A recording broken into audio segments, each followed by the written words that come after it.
Hello बच्चों, कैसे हैं आप सब।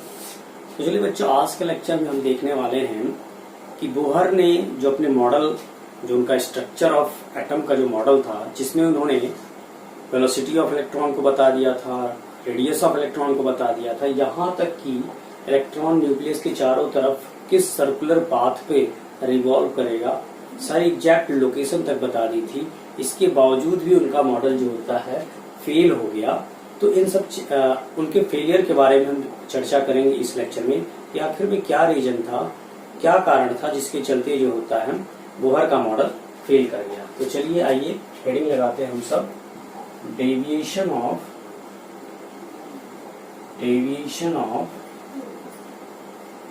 Bohr's model of atom. तो बच्चों, deviation of Bohr's model of atoms को जानने से पहले हमें कुछ थ्योरीज हैं, 3 थ्योरीज हैं, उन 3 थ्योरीज को पढ़ना बहुत ही जरूरी है। उन 3 थ्योरीज को बिना समझे हुए हम deviation of Bohr model of atom को नहीं समझ सकते, यानी क्यों फेल हो गया बोहर का मॉडल जो एटम का था, उसको समझने के लिए हमको 3 थ्योरीज की जरूरत पड़ेगी। वो 3 थ्योरीज है, सबसे पहले प्लैंक्स की थ्योरी, इसके बाद है दूसरी डी ब्रॉगली की हाइपोथेसिस, और लास्ट में है हीजेनबर्ग का अनसर्टेनिटी प्रिंसिपल। हीजेनबर्ग का अनसर्टेनिटी प्रिंसिपल।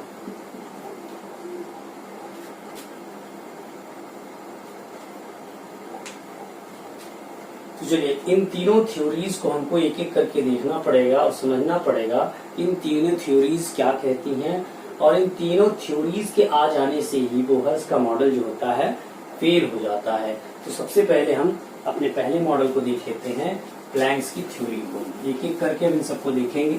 तो चलिए, सबसे पहले हम देखते हैं प्लैंक्स थ्योरी के बारे में।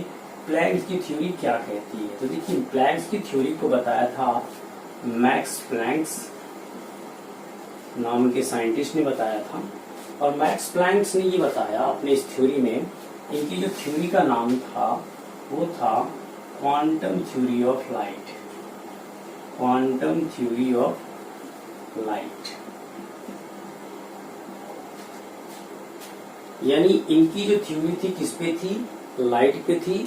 और क्या बताया लाइट के बारे में इन्होंने? कुछ क्वांटम जैसा शब्द यहाँ पे दिख रहा है। तो चलिए आइए देखते हैं कि मैक्स प्लांक ने अपने इस क्वांटम थ्योरी ऑफ लाइट में क्या बताया। इन्होंने ये बताया कि अभी तक जितनी भी इलेक्ट्रोमैग्नेटिक वेव्स थी,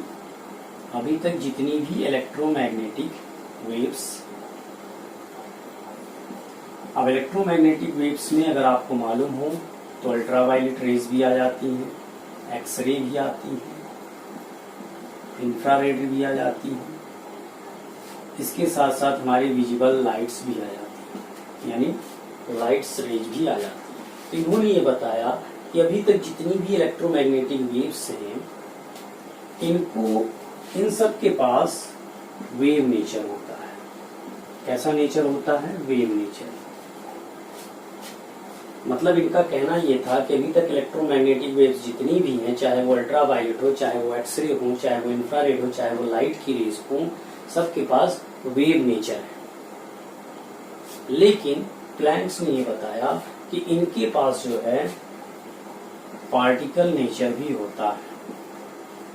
कौन सा नेचर होता है? पार्टिकल नेचर भी होता है। तो मैक्स प्लैंक ने ये बताया कि इलेक्ट्रोमैग्नेटिक वेव, जिनको अभी तक हम वेव समझ रहे थे, उनके पास पार्टिकल नेचर भी होता है। अब ये पार्टिकल नेचर प्रूफ कैसे होता है, इसके लिए इन्होंने अपनी theory quantum theory of light में बताया हुआ है। इन्होंने ये कहा है अपनी इस थ्योरी में, जितनी भी इलेक्ट्रोमैग्नेटिक वेव्स हैं, चाहे वो अल्ट्रावायलेट हो, चाहे एक्सरे हो, चाहे इंफ्रारेड हो, चाहे लाइट रेज हो, ये सब जो होता है छोटे छोटे पार्टिकल से मिलकर बनी होती हैं, और जिसे हम कहते हैं फोटोन, या इसी को नाम दिया गया है क्वांटा। और इसीलिए इस थ्योरी का नाम रख दिया यहाँ पे इन्होंने क्वांटम थ्योरी ऑफ लाइट। इन्होंने क्या बताया कि जितनी भी इलेक्ट्रोमैग्नेटिक वेव्स हैं, चाहे वो लाइट की रेज हो, चाहे वो इंफ्रारेड हो, चाहे अल्ट्रावायलेट, चाहे एक्सरे की हो, ये सभी छोटे छोटे पार्टिकल से मिलकर बनी होती हैं, जिसे हम क्या कहते हैं, फोटोन या क्वांटा। अब क्योंकि ये रेज, अभी तक हम ये जा रहे थे कि इनके पास ये वेव नेचर होता है, लेकिन अब हमको इससे भी पता चल गया कि जब ये छोटे छोटे पार्टिकल से मिलकर बनी है, कौन, ये जितनी रेज हैं छोटे छोटे पार्टिकल से मिलकर बनी हुई है, तो इसका मतलब इसके पास कौन सा नेचर होगा, पार्टिकल नेचर होगा। और उन छोटे छोटे पार्टिकल्स को हम क्या कहते हैं, फोटोन या क्वांटा कहते हैं। और इन फोटॉन्स के पास फिक्स्ड अमाउंट में एनर्जी होती है। क्या होती है, फिक्स्ड अमाउंट में एनर्जी होती है, और इसीलिए इसको क्वांटा भी नाम दिया गया है। क्वांटा का मतलब ये होता है fixed amount of energy, in fixed amount. ये जो छोटे छोटे पार्टिकल्स या रेज बनी हुई है, जिसको हम फोटोन या क्वांटा कहते हैं, इनके पास फिक्स्ड अमाउंट ऑफ एनर्जी होती है। देखिए बच्चों, जब किसी के पास वेव नेचर होता है तो उसके पास उसका अपना वेवलेंथ रहेगा, उसके पास अपनी फ्रीक्वेंसी होगी, और उसके पास उसकी खुद की वेलोसिटी भी होगी। ये तीन चीजें रहना जरूरी है किसी भी चीज को वेव नेचर दिखाने के लिए। अब पार्टिकल नेचर को दिखाने के लिए क्या जरूरी है, तो पार्टिकल नेचर को दिखाने के लिए जरूरी है उस चीज में एनर्जी का होना। चलिए आइए देखते हैं इसको अच्छे से। और मान लीजिए हमारी कोई एक इलेक्ट्रोमैग्नेटिक वेव्स है और इसकी फ्रीक्वेंसी है न्यू, इसकी फ्रीक्वेंसी न्यू है। तो इस इलेक्ट्रोमैग्नेटिक वेव्स में अगर पार्टिकल नेचर है तो उसके पास एनर्जी होगी। ये किसने कहा, प्लैंक्स ने कहा। प्लैंक्स ने ये बताया ये कोई इलेक्ट्रोमैग्नेटिक वेव्स है और इसकी एनर्जी जो है वो डायरेक्टली प्रोपोर्शनल होती है इस फ्रीक्वेंसी के, इस इलेक्ट्रोमैग्नेटिक वेव्स के फ्रीक्वेंसी के। ये किसने बताया, प्लैंक्स ने बताया। जब हम इस डायरेक्टली प्रोपोर्शनलिटी को हटाते हैं तो यहाँ पे प्रोपोर्शनलिटी कांस्टेंट h आ जाता है, और इस h को कहते हैं प्लैंक्स कांस्टेंट। क्या कहते हैं इसको, प्लैंक्स कांस्टेंट कहते हैं, जिसकी वैल्यू 6.626 इंटू 10⁻³ जूल सेकेंड होती है। अब क्योंकि इस इलेक्ट्रोमैग्नेटिक वेव्स की एनर्जी हो गई तो इसका मतलब इसके पास कौन सा नेचर हो गया, पार्टिकल नेचर। मेरे शब्दों को आप ध्यान से सुनिएगा। जब किसी के पास वेव नेचर होता है तो उसके पास तीन चीजें होनी बहुत ही जरूरी है। सबसे पहले होता है वेवलेंथ, देन उसके बाद होती है फ्रीक्वेंसी, और उसके पास वेलोसिटी। लेकिन जब किसी के पास पार्टिकल नेचर होता है तो उसके पास खुद की एनर्जी होनी चाहिए। जब खुद की एनर्जी होगी तभी वो पार्टिकल नेचर शो करेगा। और यहाँ पे मैक्स प्लैंक्स ने दिखा दिया है कि मान लीजिए कोई इलेक्ट्रोमैग्नेटिक वेव्स है, उसकी फ्रीक्वेंसी अगर न्यू है तो उसकी जो एनर्जी होगी वो डायरेक्टली प्रोपोर्शनल होगी किसके, फ्रीक्वेंसी के। और फिर ये प्रोपोर्शनलिटी कांस्टेंट हटा करके E=h ये एनर्जी का फॉर्मूला है। फिर उन्होंने बताया कि मान लीजिए अगर कोई दूसरी वेव्स है और उसकी फ्रीक्वेंसी न्यू डैश है तो उसकी एनर्जी हो जाएगी h न्यू डैश। ये इस वाले इलेक्ट्रोमैग्नेटिक वेव्स की एनर्जी है, ये इस वाले इलेक्ट्रोमैग्नेटिक वेव्स की एनर्जी है। अब अगर यहाँ पे आप देखें तो अब ये इलेक्ट्रोमैग्नेटिक वेव्स, ये दोनों जो इलेक्ट्रोमैग्नेटिक वेव्स यहाँ पे किससे बनी होंगी, फोटोन से बनी होंगी, छोटे छोटे पार्टिकल से बनी होंगी, फोटोन से बनी होंगी। और उन फोटॉन्स की ये एनर्जी क्या है, यहाँ पे मैंने लिखी हुई है। साथ ही साथ यहाँ पे इसको क्वांटा भी नाम दिया गया, जिसका मतलब क्या होता है, फिक्स्ड अमाउंट ऑफ एनर्जी। तो देखिए यहाँ पे इस इलेक्ट्रोमैग्नेटिक, इस पर्टिकुलर इलेक्ट्रोमैग्नेटिक वेव्स की इसकी एनर्जी कितनी हो गई, E=h, जबकि इसकी क्या हो गई, h डैश। इसी तरह से फिक्स्ड अमाउंट ऑफ एनर्जी कहने का मतलब ये हुआ कि कोई भी फोटोन होगा उसकी एनर्जी होगी h न्यू, या तो फिर 2h न्यू, या तो फिर 3h न्यू, इस तरह से, जो कि कैसी है, फिक्स्ड है। फिक्स का मतलब ये हुआ ये होल नंबर में रहेगी, कभी भी फ्रैक्शन या डेसिमल में नहीं हो सकती है, जो कि क्या कहलाएगी, फिक्स कहलाएगी। और इसीलिए इसका क्या नाम रख दिया गया है, क्वांटा भी इसीलिए इसको कहा जाता है।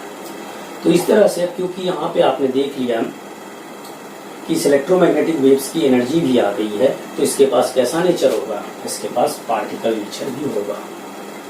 यही प्लैंक्स ने अपने इस क्वांटम थ्योरी ऑफ लाइट में प्रूव किया हुआ है कि इलेक्ट्रोमैग्नेटिक वेव्स के पास वेव नेचर के साथ साथ पार्टिकल नेचर भी होता है। अब इस एनर्जी का भी फॉर्मूला फाइनली यहाँ पे नहीं कंप्लीट हुआ है। अब देखिए, क्योंकि अब क्योंकि ये इलेक्ट्रोमैग्नेटिक वेव्स है और इलेक्ट्रोमैग्नेटिक वेव्स के पास वेव नेचर होने के नाते इसके पास खुद का लैम्डा वेवलेंथ होगा, उसकी खुद की फ्रीक्वेंसी होगी और वेलोसिटी होगी। अब क्योंकि जितनी भी इलेक्ट्रोमैग्नेटिक वेव्स हैं उनकी वेलोसिटी या उनकी स्पीड लाइट की स्पीड की बराबर होती है, तो हम यहाँ पे v इक्वल टू सी लिख सकते हैं। c is the speed of light and v is the velocity of electromagnetic waves.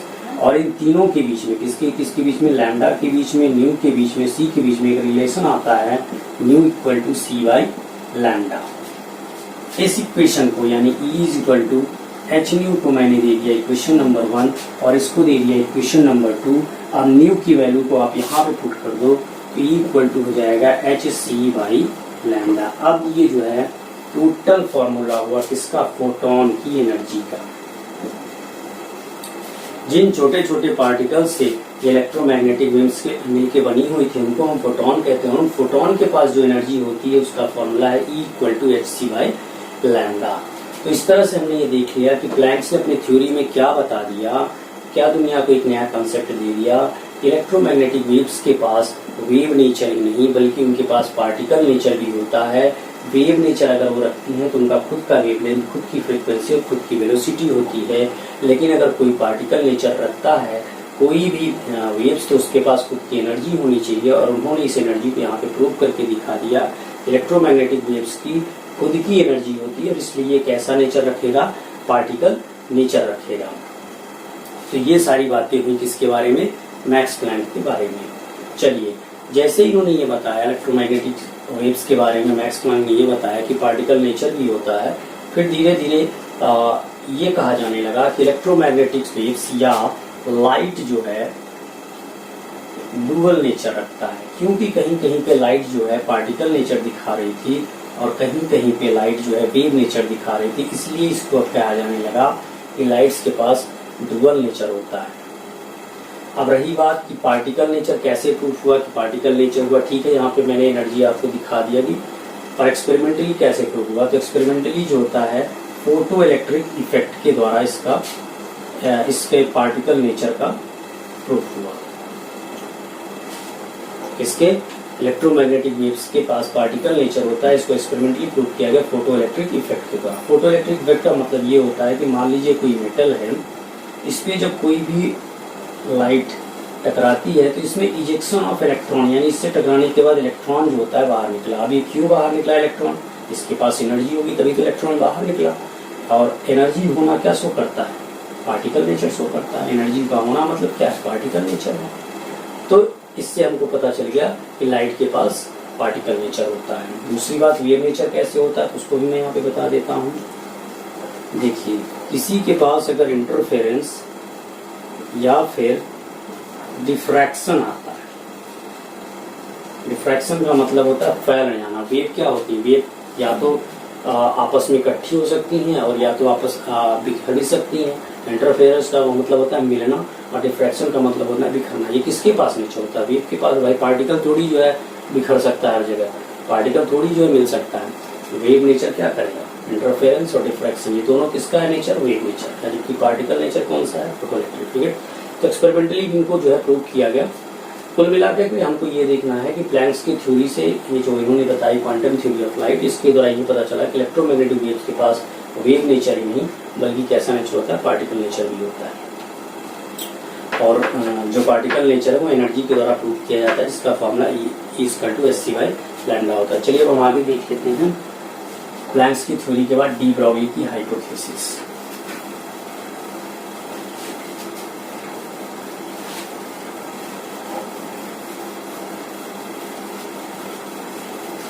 ये पहली थ्योरी यहाँ पे कंप्लीट हुई मैक्स प्लैंक की। अब हम देखेंगे डी ब्रॉगली की हाइपोथेसिस। लेकिन थोड़ा सा पहले मैं वीडियो देख लूँ मेरा चल रहा है कि नहीं वीडियो। हाँ, बिल्कुल चल रहा है। चलिए अब रीडिंग लगाते हैं de Broglie hypothesis. De Broglie hypothesis. देखिए बच्चों, डी ब्रॉगली जो है टोटली इंस्पायर्ड हुए थे प्लैंक्स की थ्योरी में। भाई प्लैंक्स ने क्या प्रूव कर दिया प्लैंक्स ने ये प्रूव किया कि जिन इलेक्ट्रोमैग्नेटिक वेव्स को अभी तक हम वेव समझ रहे थे उनके पास पार्टिकल नेचर होता है। कैसा नेचर होता है? पार्टिकल नेचर होता है। तो डी ब्रोगली ऐसी इमेजिनेशन करने लगे, जो इलेक्ट्रॉन है जिसको दुनिया अभी पार्टिकल समझ रही है, क्या समझ रही है? जिस समय पे इन्होंने हाइपोथेसिस दी अपनी, उस समय पे दुनिया इलेक्ट्रॉन को क्या समझ रही थी? पार्टिकल समझ रही थी।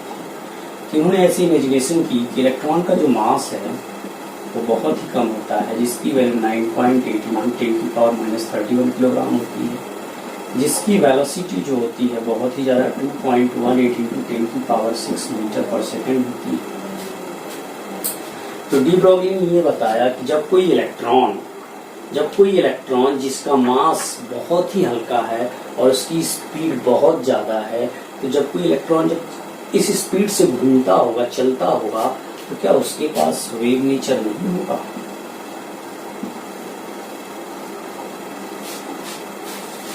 डी ब्रोगली की ये इमेजिनेशन है कि जब कोई इलेक्ट्रॉन जो कि बहुत ही छोटा है और उसकी स्पीड बहुत ज्यादा है, तेजी के साथ जब घूमेगा तो उसके पास वेव नेचर भी होगा।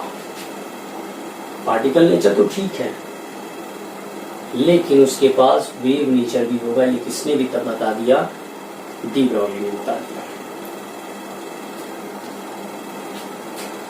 साथ ही साथ उन्होंने ये भी कंक्लूजन निकाला कि जब कोई इलेक्ट्रॉन जिसका मास बहुत हल्का है और उसकी स्पीड बहुत ज्यादा है, तो जब वो इस स्पीड से वो इलेक्ट्रॉन घूमता होगा तो उसकी वो एक लाइट जैसा बिहेव करती होगी। कैसा बिहेव करती होगी?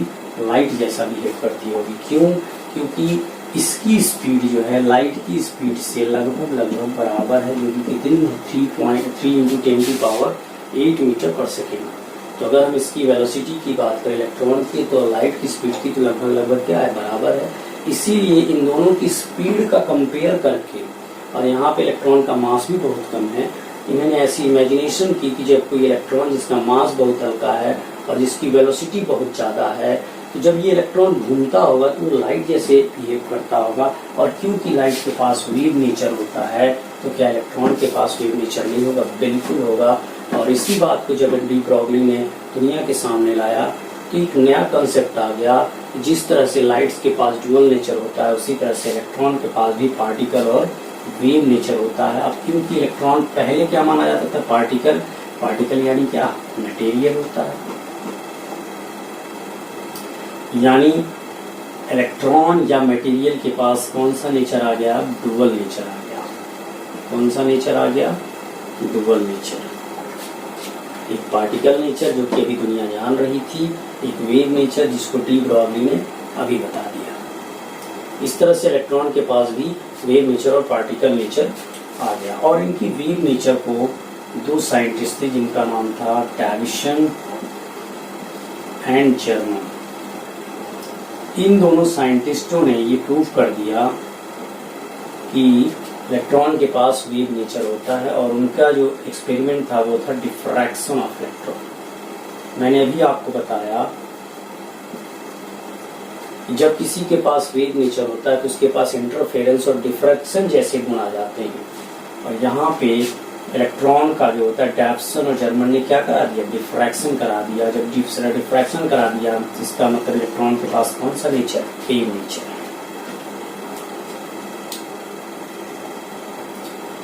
अब जैसे ही इनकी बात प्रूफ हो गई कि इलेक्ट्रॉन के पास, जो इमेजिनेशन कर रहे थे डी ब्रोगली कि इलेक्ट्रॉन के पास वेव नेचर हो सकता है, और इसको इन साइंटिस्टों ने प्रूव कर दिया, तो फिर ये आगे नहीं रुके। उन्होंने कहा, डी ब्रोगली ने कहा कि अब क्योंकि इलेक्ट्रॉन के पास पार्टिकल नेचर है तो इसके पास मास है। अब क्योंकि इलेक्ट्रॉन घूम रहा है, इसके पास वेलोसिटी है, और क्योंकि इसके पास वेव नेचर है तो इसके पास इसकी खुद की वेवलेंथ होगी। और इन तीनों के बीच एक रिलेशन निकाल दिया, मैथमेटिकल एक्सप्रेशन, जिससे जो होता है इसके वेव नेचर होने की पुष्टि भी हो जाती है। Lambda = h/mv। लैम्डा क्या शो कर रहा है? वेव नेचर शो करता है। किसी भी चीज का वेव नेचर भी मैंने आपको पहले भी बताया था कि जब किसी के पास वेव नेचर होगा तो उसके पास तीन चीजें होंगी। सबसे पहले होगी wavelength, then frequency then velocity, ये क्या है यहाँ पे वेलोसिटी। अब ये वेलोसिटी क्या है, लाइट से भी मैंने इसको कंपेयर किया, तो यहाँ पे आप सी लिख सकते हो। जब सी लिख दोगे फिर फ्रिक्वेंसी भी ऑटोमेटिकली आ जाएगी। तो इस तरह से इलेक्ट्रॉन के पास क्या आ गया, पार्टिकल और वेव नेचर हो गया। अब इनकी जब ये बात प्रूफ होगी और उन्होंने मैथमेटिकल एक्सप्रेशन भी दे दिया डी ब्रॉगली ने कि इलेक्ट्रॉन के पास ड्यूअल नेचर होता है, तो डी ब्रॉगली की हाइपोथेसिस बड़े बड़े मटेरियल्स पे भी लगने लगी, जैसे कि कार है, स्कूटर है, बस है, हम हैं, आप हैं, सभी पार्टिकल्स पे लगने लगी। जब कोई पार्टिकल तब तो जब कोई बड़ा से बड़ा पार्टिकल चलता होगा तो उसके पास भी वेव नेचर आ जाएगा, सब ऐसा सोचने लगे।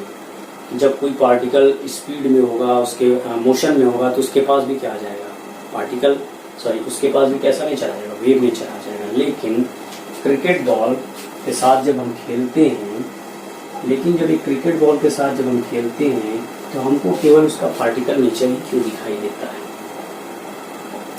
इसके लिए डी ब्रॉगली ने कुछ कैलकुलेशन की और उस कैलकुलेशन के आधार पर लोगों को सेटिस्फाई किया। डी ब्रॉगली ने ये नहीं कहा था कि बड़े बड़े मटेरियल्स की, उन्होंने केवल इलेक्ट्रॉन्स की बारे में बात की थी। ये तो फिर और साइंटिस्टों ने ऐसा कयास लगाया कि जब इलेक्ट्रॉन पे हो सकता है ऐसा, तो फिर बड़े बड़े पार्टिकल्स में भी ऐसा हो सकता है। लेकिन डी ब्रॉगली ने बताया कि ऐसा नहीं है, बड़े बड़े पार्टिकल्स में वेव नेचर होता है पर उसका वेव हमको दिखाई नहीं देता है। जैसे चलिए आइए देखते हैं, इन्होंने क्या किया, वेव लेंथ कैलकुलेट किया। एक तरफ मैंने ले लिया क्रिकेट बॉल को, दूसरी तरफ मैंने ले लिया इलेक्ट्रॉन को। यहाँ पे क्रिकेट बॉल का मास मैंने मान लिया लगभग 100 ग्राम और इसकी वेलोसिटी मैंने मान ली 20 मीटर पर सेकेंड। इधर मास का इलेक्ट्रॉन मान लिया 9.1 × 10⁻31 और इसकी वेलोसिटी मैंने मान ली, मान के लिए कैलकुलेटेड ओवर साहब ने किया हुआ था 2.18 × 10⁻6 मीटर पर सेकेंड।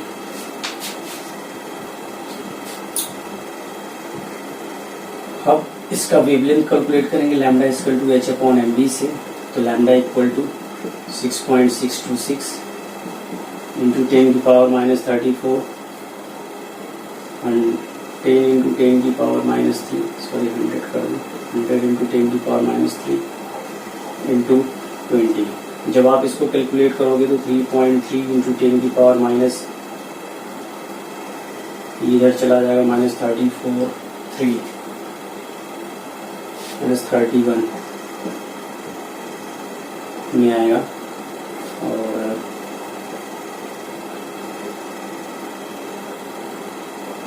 जब आप इसको एंगस्ट्रॉन में करोगे तो 3.3 × 10⁻21 एंगस्ट्रॉन में आ जाएगा। अब जरा देखिए यहाँ पे जो वेवलेंथ आपने कैलकुलेट किया था 10⁻20 कितनी छोटी वैल्यू होगी। अब देखिए जब मास यहाँ पे अधिक हुआ तो वेवलेंथ क्या होगी, ऑटोमेटिकली क्या होगी, कम हो गई। लैम्डा = h/mv, यही फॉर्मूला था ना। इस फॉर्मूले को आप देखिए, जब मास बड़ा हो जाएगा किसी भी पार्टिकल का तो उसका वेव नेचर क्या हो जाएगा, ऑटोमेटिकली कम हो जाएगा और इतना कम हो जाएगा कि हमको दिखाई नहीं देगा। इसीलिए जब क्रिकेट बॉल को, इसका मास क्या होता है, ज़्यादा होता है, जब आप इसको इसके साथ खेलते हो तो इसका पार्टिकल नेचर क्यों दिखाई देता है, क्योंकि इसका वेव नेचर बिल्कुल भी बहुत कम, 10⁻21। लेकिन अगर इलेक्ट्रॉन का कैलकुलेट करेगा हम लैम्डा = h/mv, देखिए 6.626 × 10⁻34 मास 9.1 × 10⁻31 इंटू 2.18 × 10⁻6। इसको आप कैलकुलेट करिए, -31 + 6 कितना हो जाएगा, एक सेकेंड, -31 -3 तो वो भी चला जाएगा। यानी लैम्डा की वैल्यू जो है इसमें, लैम्डा की वैल्यू यहाँ पे 3.2 एंगस्ट्रॉन आने वाली है। अब देखिए 10⁻21 एंगस्ट्रॉन है, तो यहाँ पे 3.2 एंगस्ट्रॉन। तो यहाँ पे देखिए इलेक्ट्रॉन का मास क्योंकि कम है तो वेव नेचर उसका ज़्यादा हो गया। तो उन्होंने ये बताया कि बड़े बड़े पार्टिकल्स के पास जो होता है वेव नेचर रहता है, लेकिन इतना कम रहता है कि उनको दिखाई नहीं देता है। उसका केवल हमको क्या दिखाई देता है, पार्टिकल नेचर दिखाई देता है। इसीलिए फाइनली जो होता है, डी ब्रॉगली ने अपने हाइपोथेसिस में ये कहा कि ये जो है सब पे फॉलो नहीं होगा, ये केवल जो होता है माइक्रोस्कोपिक पार्टिकल पे फॉलो होगा। किस पे होगा, माइक्रोस्कोपिक पार्टिकल्स पे। और वो भी वो रेस्ट पे ना रहे when it is in motion, when it is in motion, यानी जब ये मोशन पे रहेगी then it will show